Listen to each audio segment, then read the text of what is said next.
আঁচলটা টেনে নিও সামনে। তোমরা হয়তো অনেকেই দামটা জানতে চাইবে, আর কোনো ভয় নেই। আজকে সকাল সকাল পার্সেলটা চলে এসেছে।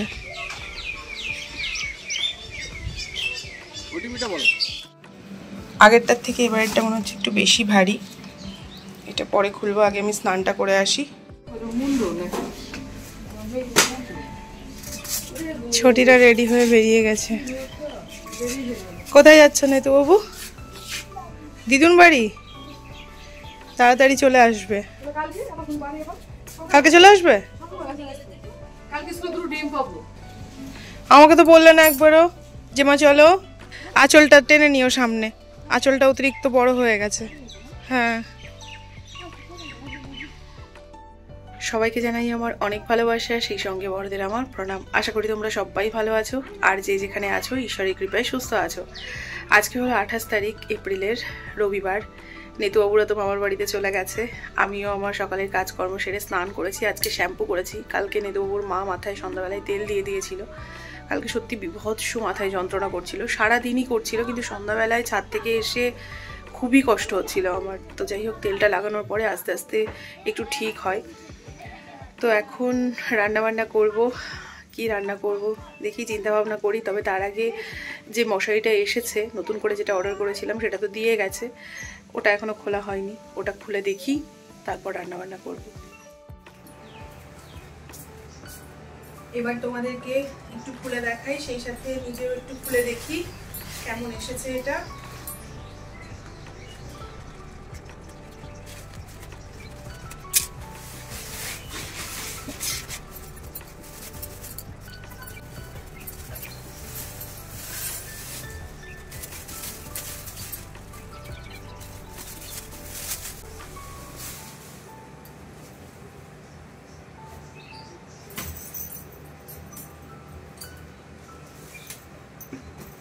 এই দেখো, এটার নিচে কাপড় লাগানো আছে।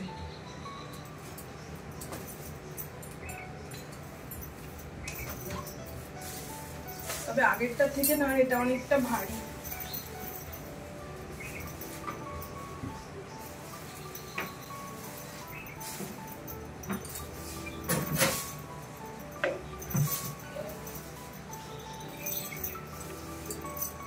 এবং আগেরটার থেকে অনেকটা ভালো কাপড়।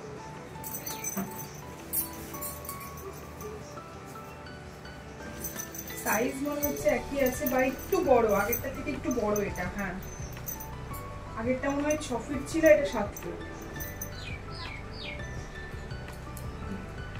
বেশ ভালো হচ্ছে এটা। একটু কাছ থেকে তোমাদের দেখাই। এই দেখো, আমার তো বেশ পছন্দ হয়েছে।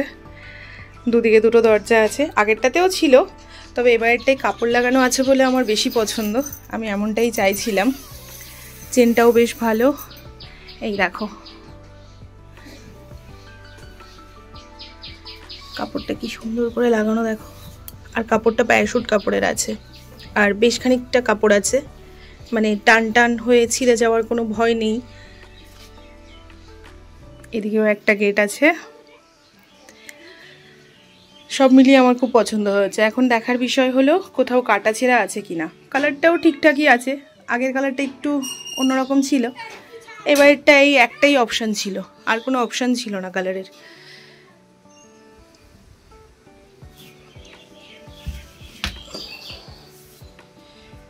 এই যে, তোমরা হয়তো অনেকেই দামটা জানতে চাইবে। আমার এটা 1750 টাকা লেগেছে, 1749 টাকা দাম এটার, কিন্তু মেটেরিয়ালসটা বেশ ভালো।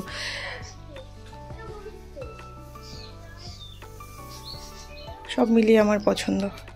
দুটো কর্নারে না এরকম একটু ফাঁসা আছে দেখছি, আর দুটো কর্নার ভালো আছে। তো দেখি এর জন্য আবার পাল্টাতে হবে কি না, আমি বুঝতে পারছি না। ওকে দেখাবো, ও যদি বলে চেঞ্জ করবে তাহলে চেঞ্জ করব, আর যদি বলে যে না এতে কোনো সমস্যা হবে না তাহলে রেখে দেবো। তবে আপাতত এটাকে ভাঁজ করে রাখি।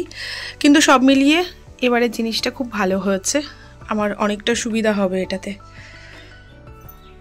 এবার এটাকে ভাঁজ করে রাখি।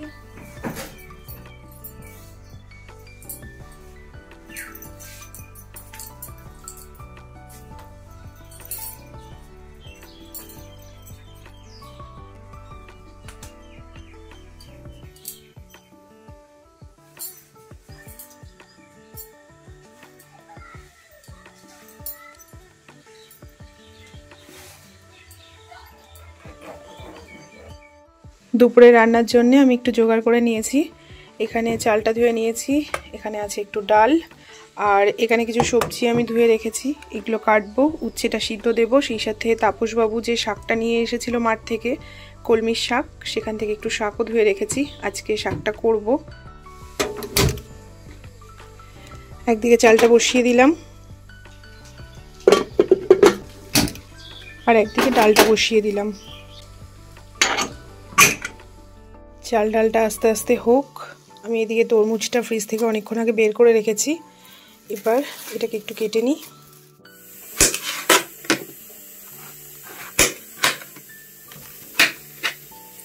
তরমুজটা কেটে নিয়েছি, এবার এটা খেয়ে নিই।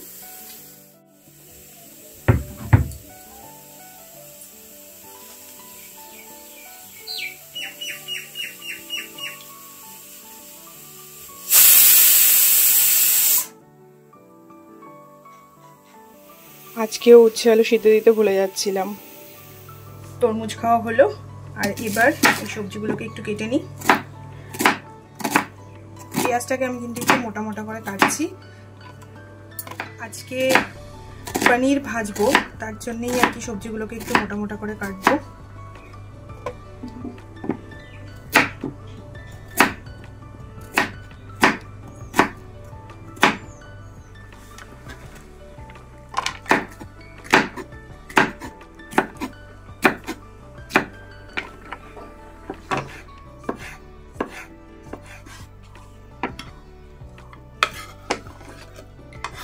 কাটাকাটির পর্ব শেষ হলো।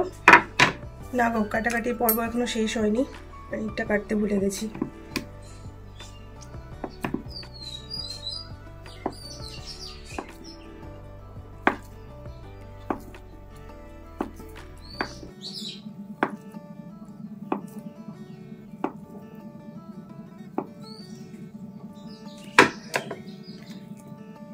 এবার কাটাকাটির পর্ব শেষ হলো।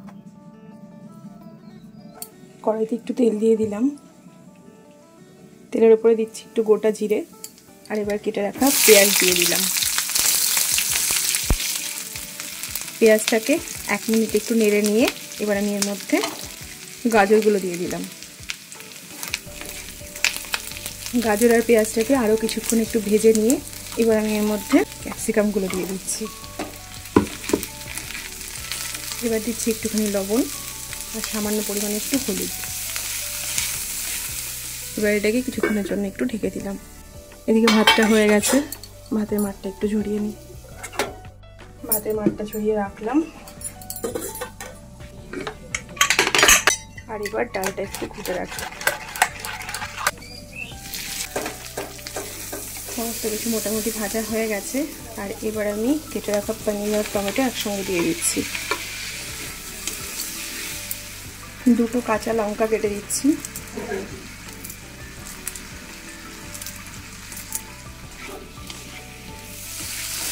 পনিরটা ভাজা হয়েই গেছে, সবশেষে আমি এর মধ্যে একটুখানি গোলমরিচের গুঁড়ো দিয়ে দিচ্ছি। ব্যাস, আর কিচ্ছু দেবো না। এবার এটাকে নেড়ে চেড়ে বন্ধ করে দেবো।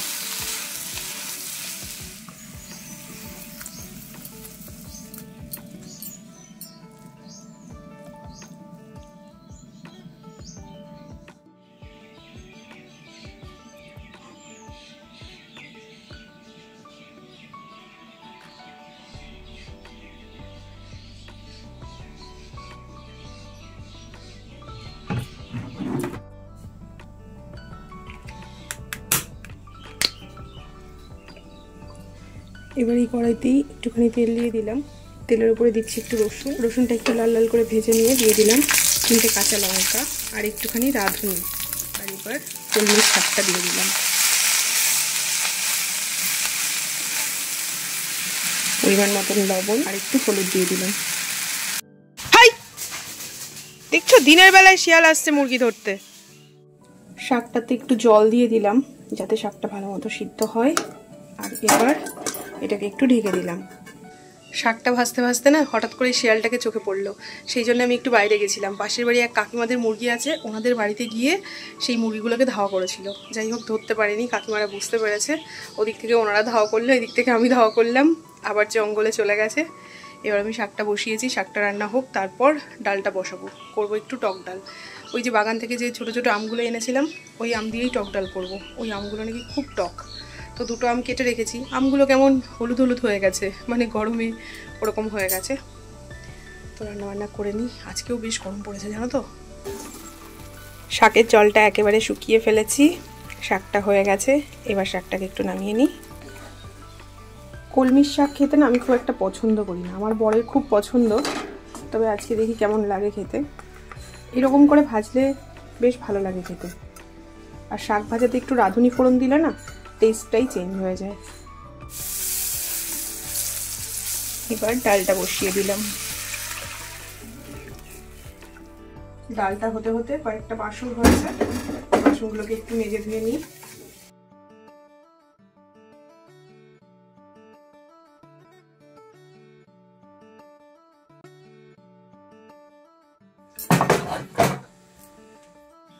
বাসনগুলো ধোয়া হয়ে গেছে, আর এবার আলু আর উচ্ছেটা একটু মেখে নিই। ইমা, আজকে উচ্ছে সিদ্ধই হয়নি, এটা খাওয়া সম্ভব নয়। আজকে শুধু আলু সিদ্ধটাই মেখে নিলাম। এদিকে ডালটাও হয়ে গেছে, গ্যাসটা বন্ধ করে দিলাম। আর এবার ভাতটা বেড়ে নিই।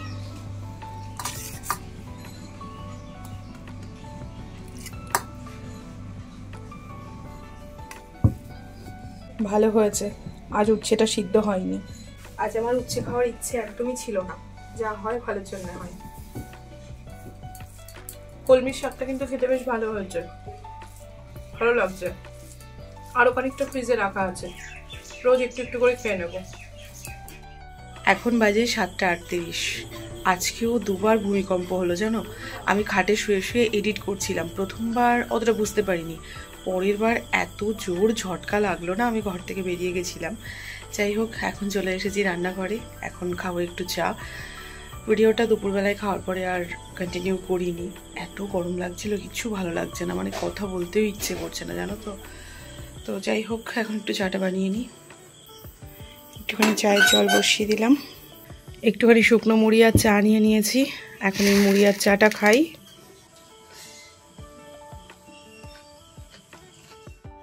আমি রাতের জন্য একটু ভাত করে নিয়েছি, ফ্রিজে কলা ভাজা আর পনিরটা ছিল, সেটা একটু গরম করে নিয়েছি। আর এই হলো ডাল। এবার আমি রাতের খাবারটা খেয়ে নিই। খাওয়া দাওয়া করে রান্নাঘরের মোটামুটি সমস্ত কাজকর্ম সেরে নিয়েছি। আর আজকে রান্নাঘরের জানলাটা খোলাই থাকবে, সে সাথে ঘরটাও ভালো করে মুছে নিয়েছি। ঘরটা এখন ভেজা আছে, ঘরটা একটু শোকাক, ততক্ষণে আমি একটু ফ্রেশ হয়ে আসি, তারপর রান্নাঘরেই আজকে বিছানাটা করব। ফ্রেশ হয়ে চলে এসেছি, আর এবার বিছানাটা করে নিই।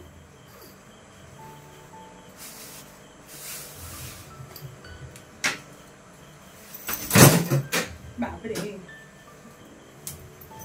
প্রথম একটু অসুবিধা হবে, তারপর আশা করি ঠিক হয়ে যাবে।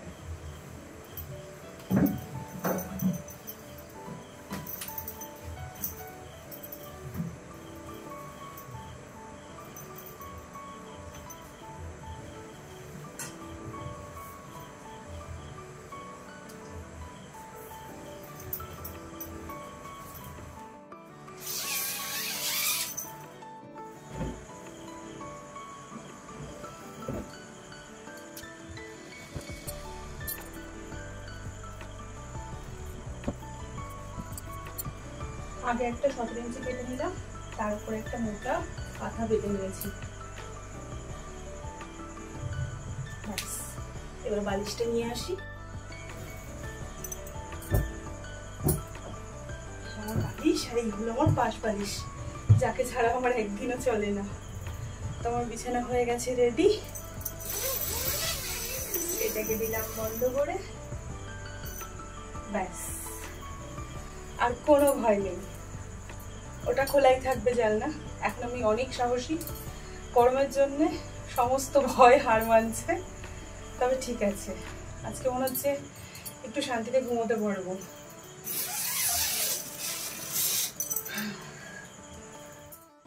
এই হলো আমার বিছানা। একটা বিছানার চাদর পাতলে হতো, তবে তার খুব একটা প্রয়োজন হবে না মনে হলো, তাই আর পাতলাম না।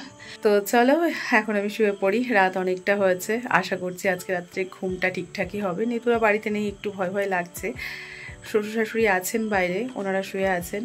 জানলাটা খুলে শুচ্ছি, তাহলে ঘরটা একটু তাড়াতাড়ি ঠান্ডা হবে। একটু ভয় লাগছে, তবে কিছু করার নেই। তো চলো আজকের মতো ব্লগটা তাহলে এখানেই শেষ করি। আর তোমরা সবাই সাবধানে থেকো, নিজেদের খেয়াল রেখো। Tata and good night.